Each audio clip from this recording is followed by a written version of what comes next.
fifth grade. Really ain't no difference if that nigga gay. Blood satellite. We're kind of getting into like the history part of some things I want to talk about, and I don't know how long we're going to spend on this particular one, but it's this book that I found really, really good. It's called The True History of the American Revolution by Sidney George Fisher. So this is a book, obviously, about the American Revolution, and there's tons and tons of books on the American Revolution, and there's a lot of experts on the American Revolution, especially in our scene. And there's a lot to tell, so I'm not going to go too deep into like specific battles or specific characters. It's more giving you the broad strokes of the American Revolution and a few things that I found very interesting about it. And this book, what I found about this book was it's very even-handed. It tried to give a more realistic assessment of not only what occurred during the American Revolution, but the events and the individuals who kind of helped inspire it. So I'm just going to read the back here just to give you an idea. It says, the purpose of this history of the revolution is to use the original authorities rather more frankly than has been practiced with our historians. They appear to have thought it advisable to omit from their narratives a great deal which to me seems essential to a true picture. I cannot feel satisfied with any description of the revolution which treats the desire for independence as a sudden thought and not a long growth and development, or which assumes that every detail of the conduct of the British government was absurdly stupid, even from its own point of view. So what he's saying is he wrote this book in a way to challenge, at that time, because this was written in 1910. This is a pretty old book. But he was challenging the dominant narratives of the American Revolution at the time.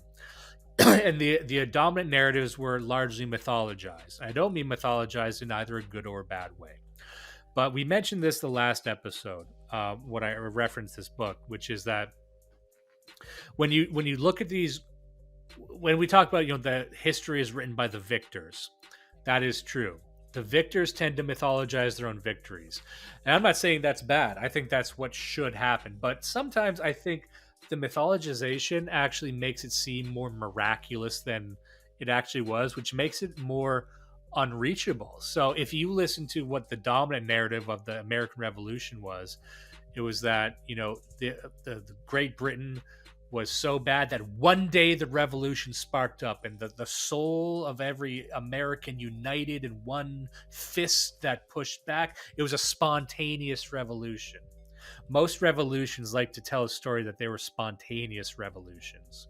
And that includes the Soviet Revolution, the Bolshevik Revolution. That also includes the very soft revolution of the civil rights movement in the US. Like the civil rights movement in America loves telling a story that it was just these everyday heroes and these kind of spontaneous events that people kind of gathered around. No, most of these events were engineered. Like Rosa Parks was engineered.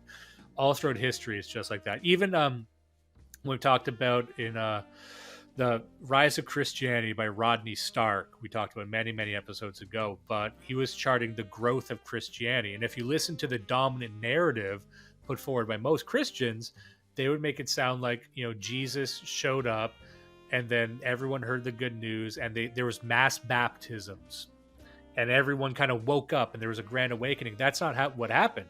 And throughout the book, we charted the growth of Christianity through the census conducted by Rome. Rome was probably the best example. And we could see Christianity kind of grow organically over time. It grew fast and it grew far and it had a lot of powerful adherents to it. But the real story to me, I like the real story because it makes these huge events seem achievable. Because if you lay every tectonic shift in civilization, if you just say it was a miracle, then people are going to say, well, I can't do anything because it's only miracles that change history. But it's not. It's usually a group of driven individuals, and it's a long, hard slog to get there. But this is how it's done. And that was the case of the American Revolution and what this book was trying to outline.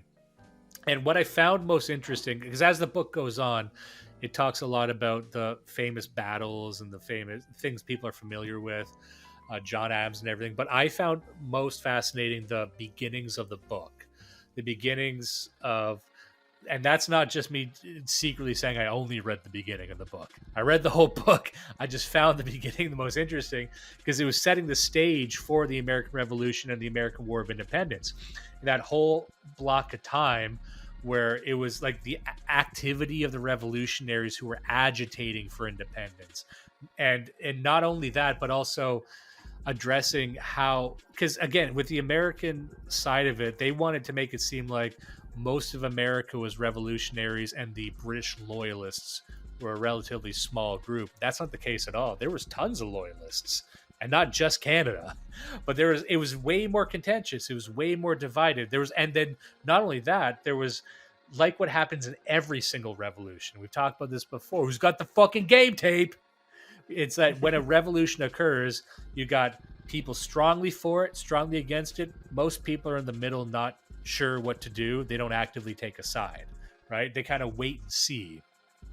And that's the story this book is trying to tell. It's like, let's tell the story of what it's like to this small group of revolutionaries and Samuel Adams trying to like agitate for people to get on board with this, while even those within the American establishment who wanted independence were saying, well, let's not go too crazy, and all the narrative of this book, it's kind of pathetic when you see it, because all throughout the book, and we'll get into this, it's like the British Empire trying to appease America. The British Empire, like, okay, you want independence, I get it, but okay, let's just stay a thing. You can be your own thing, but let's just organize. Like, no, fuck you. And it was a story of the narrative is that Britain was actually too nice on America, and that's the lesson that Britain learned after the American Revolution. Because the book makes the claim, it's like, after Britain lost America, they really cracked down on the rest of their colonies. Like, they really didn't want another America to happen. So all throughout South Africa and these other places, you saw Britain take a stronger hold, because they saw this is what happens when we're nice. This is what happens when we give them a little too much and they have time to kind of gather their forces. Yeah. Because there's a central narrative in the book that if Britain took the American Rebellion more seriously early on, they could have crushed it. They could have crushed the American Revolution and all these militiamen and Minutemen way easier if they weren't also fighting a war with France. Like, there's other circumstances that made them kind of turn their backs on America and let them develop. Like, they were engaged in a pretty brutal war with France, and they were spread very thin. That was the problem with Great Britain. They couldn't really marshal their forces. But it was also like, yeah, if you wanted to really crack down on America, you could have. You thought that, oh, you're basically British people. And it makes America sound like just a bunch of irrational bullies. But I'm not trying to disparage America. I'm saying that's what you need to win. Like, America, yeah, they were bullies. They were bullying Britain. They were blowing them up and shooting them and saying, I want nothing to do with you. I don't care how nice you're going to be. You can give us free money. We want a clean break 100%. And we're drawing a fucking line in the sand. Like, you needed to be unreasonable. There would be no America if they weren't being unreasonable. And to me, that's an argument for being unreasonable politically. Like, that's what you need to do every step of the way. You need to be a bully. And if you see your enemy backing down, that's when you kick them in the fucking teeth, which is what America was trying to do. So just to kind of set the stage, I'll go through the boring history here, but I'll go through, because I find all this stuff very interesting a lot of the times when war comes down to like trade routes and things like that. So he makes the claim that the cause of the American Revolution, it was Britain feeling pressure from France and Canada and allowing their very liberal colonies to kind of persist. Massachusetts was the first example. Like, there were a few states that were agitating for independence more than the others. And when we talked about that book, American Nations, you kind of saw the makeup of America at that time. It was still being formed. It was still mostly unsettled. There's still a lot of conflicting ideas about what America should be. And they're being treated with kid gloves, because the first thing that happened was the states rebelled by electing their own governors, which they weren't supposed to do. You're not supposed to elect your own governors. And they had a rule, like, the governors can't be British. They basically said, like, we're electing they elected their own fuck you governors. And then Britain tolerated that. They said that was permitted at first. And also they said that even the crown appointed judges, because the Britain will still appoint judges, like we control that, but it's like through some tricky engineering, they made so that those judges were beholden to the legislator. So it's like, yeah, you can have your judges, but we found a legal way to make ourselves in charge, and we can tell the judges to go fuck themselves if we want to. And for a long time, Britain allowed that. They said, okay, well, but every degree they went in this direction, Britain allowed it until they couldn't stop, and that's kind of the story we're going at here. So really, at this point, like America was under Britain's tax model, which was a model that was familiar to Britain, which was like a feudal tax model. What that means is it's voluntary. So you can choose, if you're kind of the feudal lord, you can choose to pay tax. You choose how much tax you pay.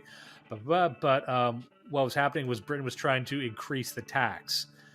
They were trying to increase the tax because America just wasn't paying taxes, which is funny. Like, it's a very American thing to do. It's like they're coming at it very Britishly. Like, they're saying, British, they're very passive aggressive. And they're very as about dignity and honor. And America's just like, fuck you. I'm just not going to pay. Checks in the mail. And then eventually Britain said, okay, well, you need to pay something, please. like America was the first country that said, what if we just don't pay them taxes? Let's see what happens.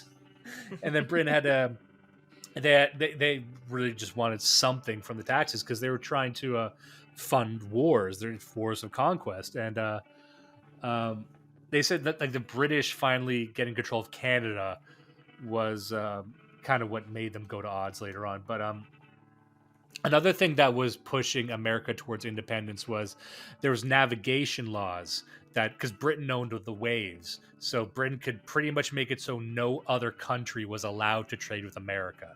It was only Britain that was allowed to trade with America. That was a primary cause of the revolts. Because even though they weren't supposed to trade with other people, they were, which is another cool American thing. So it was Virginia that was already trading secretly with Holland, and Holland was Britain's rival. They hated Holland because Holland was making another play for global dominance. Like the only other, empire that could control the waves or control trade at that level was Holland. So again, America's doing like a fuck you thing. We're gonna break these rules, and even these laws were pretty liberal by American standards, and America just ignored them anyway. And then not only that Britain was having a problem with pirates, American pirates. So not only was America breaking the trade rules, they were just openly robbing the British. And then there was a line here that said pirates and smugglers were so popular that they had to be tried in Admiralty court. They had to be tried in British court because no American would ever convict a smuggler. They just couldn't do it. They just had to get their own fucking guys because jury of their peers is going to say, yeah, robbing the British is awesome and based, and everyone should do it. And then so what happens after that? So already you can see the breakdown. Then what happens after that is you start seeing these riots in America. And the riots are caused by Britain trying to get more creative with the taxes. So what they start doing is imposing sugar taxes and stamp taxes. So it's like, you're not going to pay us, but we're going to have these extra taxes on things you use a lot. So we're going to increase the tax on stamps. What does that cause? Immediate riots. And I'm talking fucking old time riots, right? Like we have riots now. These are nothing riots. These are just black people given free reign of the city. I'm talking riots where there's like 20,000 dead or something like that. These are real riots. So they impose these taxes, and here's the funny thing: so they impose the sugar tax and the stamp tax. Riots happen. Britain repeals the taxes. So they say them saying we're sorry. We're taking taxes away. Big mistake. Yep. Right? Like immediately you're gonna say, "Oh my, they're weak." The worst thing you could do. Blood in the water now. Yeah. We just learned that riots work. So, And so they said this around this time that the East India Company allied with Britain to stop the piracy of tea, which was unable to be taxed because it was routinely smuggled. They tried to trick America again by like, we'll sell you all your tea, but then America just stopped buying tea. Like they were just not having whatever Britain was trying to do to get any money whatsoever. It was like a protest. Like, oh, you're going to tax this one thing. We're not going to buy that anymore. Oh, you're taxing the thing we need. We're just going to start lighting fires. Okay. Like it was just every step of the way. And it's around this time that the Patriots were agitating for the Bill of Rights and pushing for independence. And they were trying to they're doing this to keep away the East India Company because that was a monopoly and they hated monopolies. But you see, like right around this time, early on, you have people talking about independence. There's murmurs of it, but it's not a widely held thing yet. No one really wants it. People are saying, well, do we really want independence? Is this something we want to fight and die for? Because it's going to be something that people have to die for, probably. And can we even exist without Britain? That's what they're asking at the time. But there's some passionate guys out there who are like, no, we need to go all the way. And they're a minority early on, but you start to see those people start to grow through protest, through leafleting and pamphleting, and hosting their beer hall speeches and whatnot. And it's funny, he mentions in the book that no taxation without representation was never actually a part of British law. You could have representation, but he said that America hated this. They didn't accept that 7 million people could be represented by British Parliament. That was kind of what they were saying. It was not like you can't have representation. It's like, we just don't like the idea of you having a foreign government. Which seems obvious to like Americans now, but like back then, Britain was still thinking like sort of like a patrilineal, patriarchally, whatever you want to call it, where it's like, no, we'll take care. You don't want to deal with this Parliament business. Don't worry, we'll take care of it. They just didn't trust them. And it was Samuel Adams who wanted full independence. And even as Britain was walking back all of its taxes and all of its everything, the leadership just kept hating the British despite these concessions. So Samuel Adams is the figure, and Benedict Arnold comes in later. He's a famous kind of turncoat sort of guy, but Benedict Arnold was kind of big earlier on. The story of Benedict Arnold, if we don't get to it, like he's famous for betraying the Americans. What's interesting there was like he was a revolutionary right up until the end, and he kind of just hated what the revolution had become. He kind of turned his back on it because he thought it had gone too far. So, because the American Revolution, like it says it's about independence, but it's actually about all these other things too. Like for example, I'll give you. So in the book he cites, and a lot of Americans would agree with this, even if they don't like it, they agree with it. That John Locke and these writings on Enlightenment era liberty and individual rights and human rights, these were big at the time. Like they were obsessed with John Locke. They were obsessed with this intellectual movement going on that we've heard about time and time again.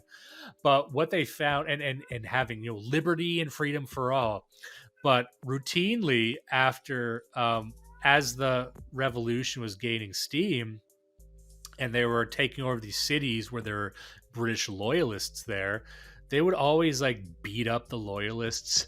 They would always tar and feather them. They would break into their homes and shit. So a lot of these revolutionaries started seeing that's like, oh, you're not about liberty and freedom for all. Like you're just, because we're winning and you're just subjugating these people who are also American citizens. Right. Mm-hmm. So they saw the revolutionaries as kind of hypocrites. So there's a lot of people who kind of start backing away, but by that point it was too late. And they realized there's something else. But anyway, that stuff doesn't really get brought up that much. But to me, that's interesting that I think every single revolution is hypocritical, but that does not seem to prevent it from being effective. And that's just an interesting, interested learning from history. The way they had it, because Britain was saying that there's like two types of colonies that exist. There's like a Greek style colony and a Roman style colony. A Greek style colony is more like a seated, self-sufficient community, which is what I think America wanted to be like. Oh, we're seated by Britain, but we're its own thing. Whereas a Roman colony was more like you're taxed in a conquered imperium. And so he made a good point where he said, really, this is a disagreement over what type of colony you want it to be. And perhaps America might have settled for a Greek style system, but we'll never know. And it's interesting. He makes a point in the book where he says, like, the reason this was happening was because Americans saw themselves as a distinct people, having developed over the centuries. And he notes that this was even true of loyalists who returned to Britain. So if you're a hardcore Tory, a British loyalist in America, and you left because the revolution, you didn't want to be in America, you wanted to go back home to Britain, like, you had the stink of America on you. Like, you had the wrong type of accent, you had an Americanness about you, and there was all these stories about guys who went back to Britain, they were never really accepted there again. Like, they were seen as a foreigner. So I thought that was an interesting thing, just to prove that they were kind of like a distinct people. Yeah. And the one thing was that in Britain, because he does this cool thing in the book where he shows what they were saying in America and then what they were saying in Britain at the same time. So it kind of goes back and forth at various points. And in England, the entire time, everyone in England was against independence, but they pointed to the example of Ireland, and they said, Ireland and America actually had a similar population at the time. So the line that everyone had in England was, we can put down Americans easy. Don't fret about them right now. We can do to them what we did to the Irish, was what they were saying. And they said, we'll need to do that because, maybe we need to kind of crack down on them, because as it went on, as this thing started to develop, they feared what actually came to pass, which is that America would threaten all their other interests in the Americas.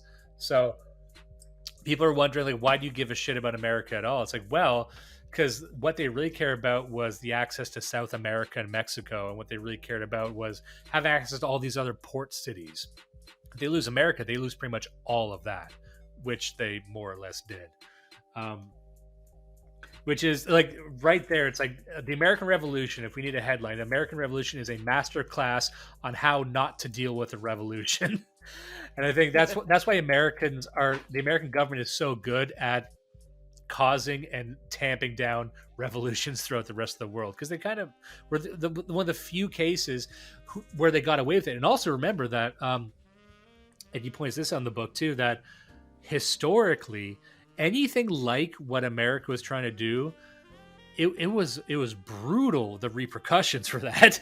Like, if you go back to Rome, you go back to Greece, you go back to any of these places, like, if you were I'm reading a book right now about the Bronze Age and Egypt and whatnot, and it's like, if you were a colony that rebelled, they slaughtered everyone.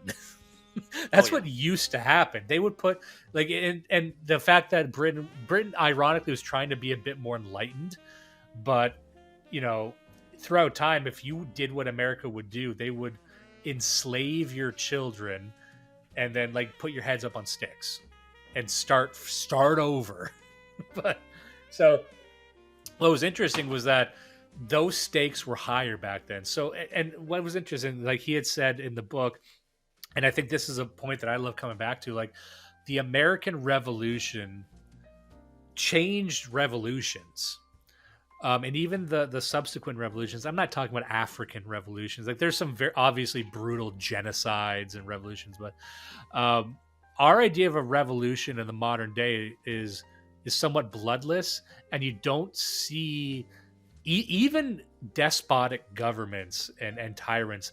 They don't crack down on revolutions like they used to back in the day. So it's something about the American Revolution changed the conceptualization of revolutions throughout the entire world, and how they are reacted to. I just thought that was, like, an interesting point. It made me kind of think about, like, how revolutions change over time. And he makes a note here. He says, it was during this time that America essentially invented lynching. He said the 10 years spent on this sort of mob violence and riots stuck into the character of Americans in the form of lynching, which was still practiced in the 20th century. That was kind of a funny note. He's saying, no, lynching is uniquely American, but that's kind of good. But it's like, I like him proposing the American as like, lynching is in your DNA. Yeah, we lynched our way into this situation. We're gonna lynch our way out of it. Yeah, no one else was lynching. You guys invented lynching. Don't be ashamed of it. You named a city after it. And then everyone's like, "Oh, lynching! It's a black thing." It's like, no, they were lynched. Everybody was getting lynched. Go ask a black person now what they feel about a British person being lynched. I bet they'll slap their goddamn knees. Those black ass knees. He says in the book, and I love this part, he talks about how throughout this time when they're planning the independence and as they're smuggling and as they're looting and as they're fucking with Britain, in the press and in their communication with Britain, they're very nice. Like, according to like the public documents we have about how they're communicating with Britain, they're very loyal and friendly towards England, which would make you think, no sense, like, oh my God, they can't be thinking. For the outsider reading that, they would say like, oh my God, the Patriots, they loved Britain up until the point that they didn't. And some people take that seriously and say Britain must have done something to change the relationship, or the American Patriots were lying, which is actually way funnier. Like, they're doing all this and they're saying, no, we love you. Like, we don't want independence. What are you talking about? As they're actively as they're setting up the Continental Congress, which was Literally the first. a nation born out of gaslighting. It's so great. It is gaslighting, smuggling, lynching. America rules, man. Damn. And like I was saying, like, after the American Revolution itself was popularized, right? So it's like America not kind of popularized the American Revolution. They franchised it around the world, and I think around this time. Was this around the time of the French Revolution? I gotta get my numbers, because I remember like reading about like the French Revolution was keenly interested in what was going on in America at the time. So I think there was like some interplay going on there as well. An interesting note he made here, and I didn't know this because I only had like a very cursory understanding of this, when he was talking about the Boston Tea Party. The Boston Tea Party is where obviously they threw all that tea over the side of the ship. It was a big spectacle. It was interesting that Boston was the only city to dump the tea, but there was all kinds of other protests that were planned at the exact same time. They were going to make a big show against Britain and like a protest against the tea tax. And most of the other cities sent the ships back. Like, we're not going to accept your tea. So we'll keep your ship in port here, then send you on your way, but we won't take your tea. But it was because of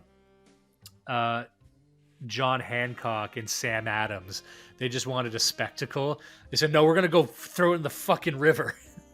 But they were the only ones who did it. So it was like New York and Philadelphia were the ones that rebelled by sending it back. Only Sam Adams made a big show of it. The violence of which, actually, no, this was the thing. They hated the violence of the act, right?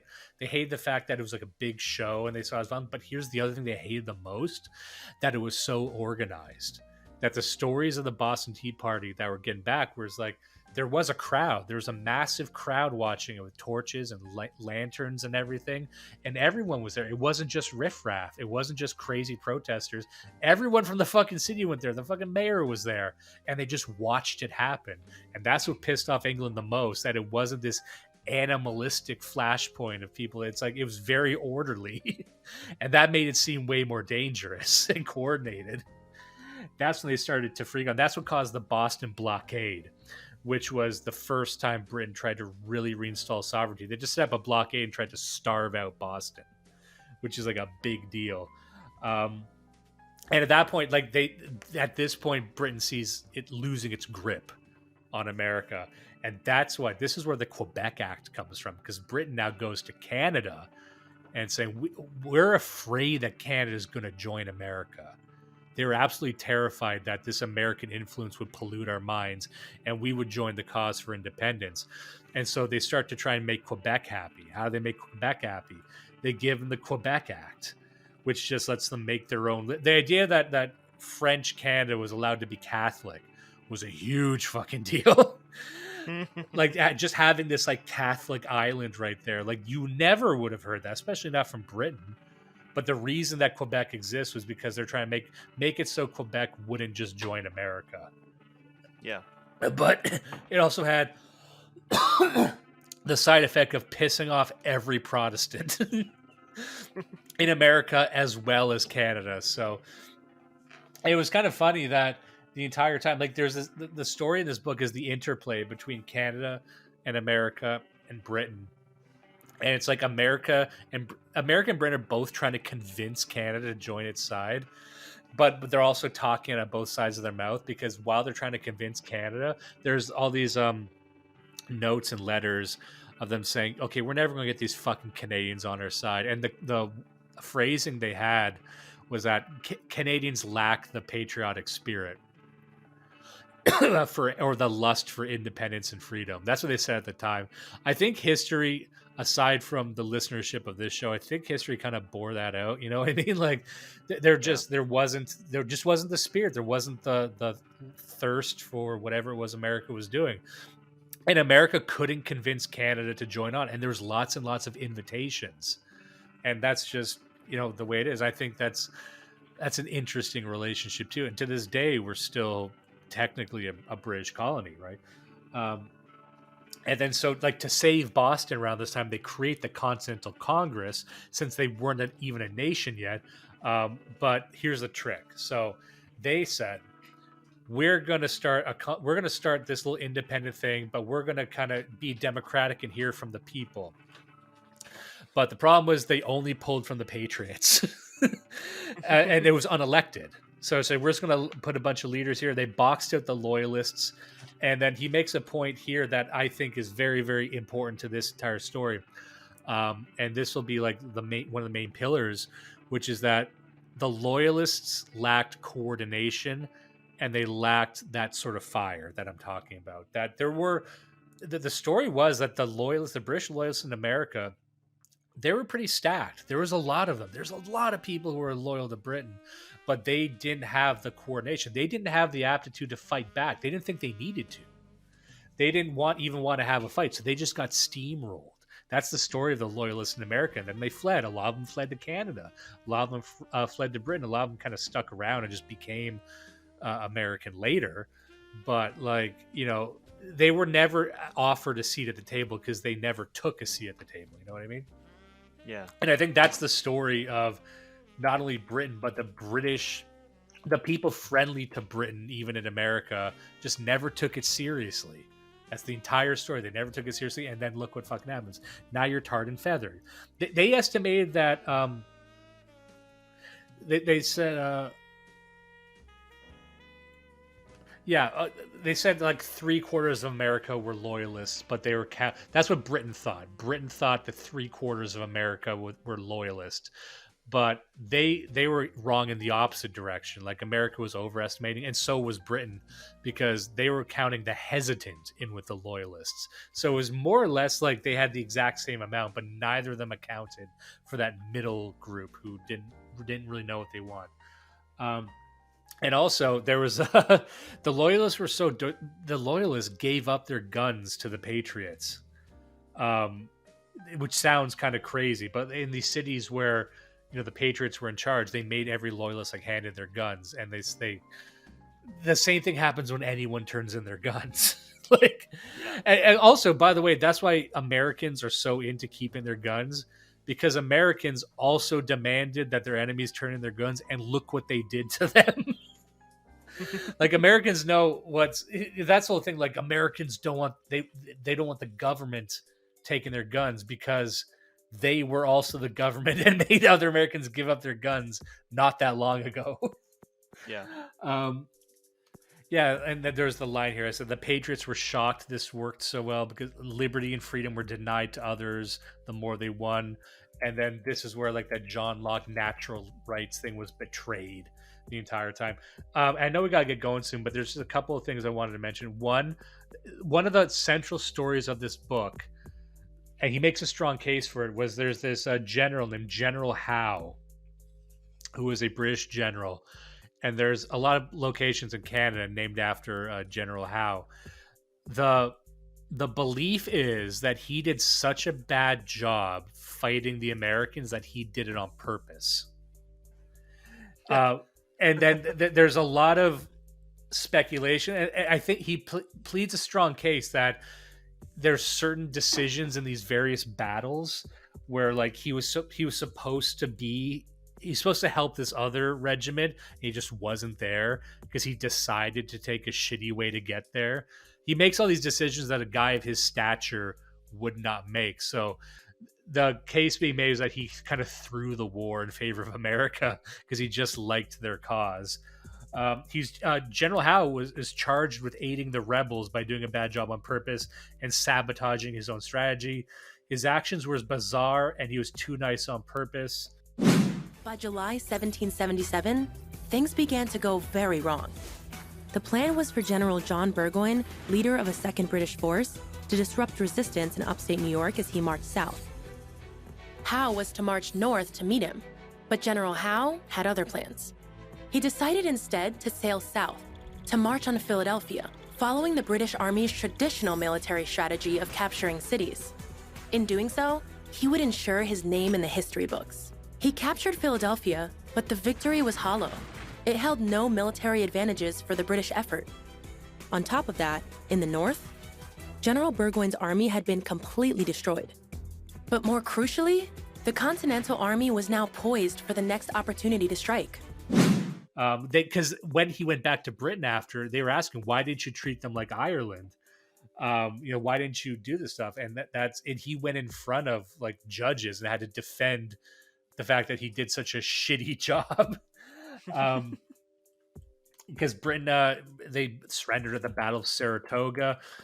He also makes a line in here that I really liked. Because after Britain surrenders at the Battle of Saratoga, which is a really bad loss, France sides with America because France was keeping out of this for the longest time. They didn't know who they were going to back. They know they hated Britain, but they didn't know if they wanted to side with America. Then they side with America, and he's got a line here that American liberty was guaranteed by a Frenchman. And I just thought that there's so many funny lines in this book. It's written in a bit of an old style, but there's so much comedy in this. There's so much almost like passive aggressive humor. They said, yeah, America, you have France to thank for your fucking country, which if you know anything about America, maybe not the guys from our scene, but most Americans would not like to hear that. No. And we'll end on this. Just the other thing that I found so illuminating about the book, and this does get brought up a bit in the mythologizing of the American Revolution. He talks about this later in the book where most of the militiamen and the Minutemen were the Patriot Riflemen, and they were basically armed and clothed themselves. So he had made a point that when you see paintings of these battles, you see the American soldiers in these very nice, clean, crisp uniforms. And he's like, well, in reality, those uniforms were probably sewn by their wives at home. And their gun was the gun that was over their fireplace that they just brought from home. Yeah. And I loved that image because, and a lot of the officers too, a lot of the officers look like shit. A lot of the officers were like boots they found. And that's why even the officer class weren't treated that seriously there. It was really, really decentralized. And they were more or less fighting a guerrilla war at that time. Like they were just ambushing people from the fucking trees. And here's some of these battles, and when people think of these battles, they probably think of Civil War reenactments and that sort of thing, and the musket rifles. But once you survey 70 dead, 70 bayoneted as they were running away, it's like these were brutal battles too. People were fucking screaming and dying. But just that idea of like all the soldiers for this revolution were just, again, the rifle they brought from home was such a fascinating image to me. And I would like that highlighted more. I would like the fact that they had irregular outfits, but they still had that tenacity, and they didn't really have a lot of support. They literally just did it themselves, and they came from home and they met up in a field, and they waved goodbye to their wives, and there was no everyone just knew how to do this. That's the other thing that struck me. It's like, you didn't really need basic training. He said, there's a battle. Get your fucking gun. Go, fight the battle. Now, maybe warfare has changed, obviously. We can't just fight like that anymore. But there was sort of a whimsy to that as I was reading these accounts of it. And again, if you want to wallpaper that over because it's imperfect, but I'm like, nah, it's more enlightening. It's more invigorating if these are just guys who are passionate about it. But, this did get them into trouble because they did try to invade Canada, and it did not go well. Yeah, Benedict Arnold was actually the guy who was trying to mount a failed attack on Canada, specifically Quebec, to try and get them against the British. So there's this whole section where they just walk up to Quebec from America, and for some reason, it's the classic thing where it's a bit of a meme and a trope, but it's like, oh, don't try and invade Russia in the winter.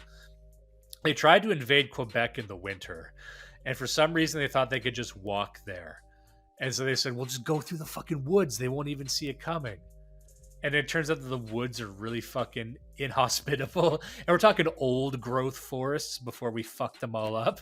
So they're literally like we could only move like a meter at a time. You know what I mean? Like, they were so slow and so cold, and they were just dying on their way to Quebec. So Arnold planned to lead his 1,100 men up the Kennebec River and then overland through the unmapped wilderness of Maine to attack Quebec. The distance was estimated at 180 miles, and that it would take 20 days to complete. Both assumptions would prove to be terribly wrong. Arnold's army left Fort Western on September 25, 1775, and almost immediately encountered problems. To negotiate around the countless rocks in the river, the boat crews had to wade in frigid, waist-deep water, half pulling, half pushing the boats upstream.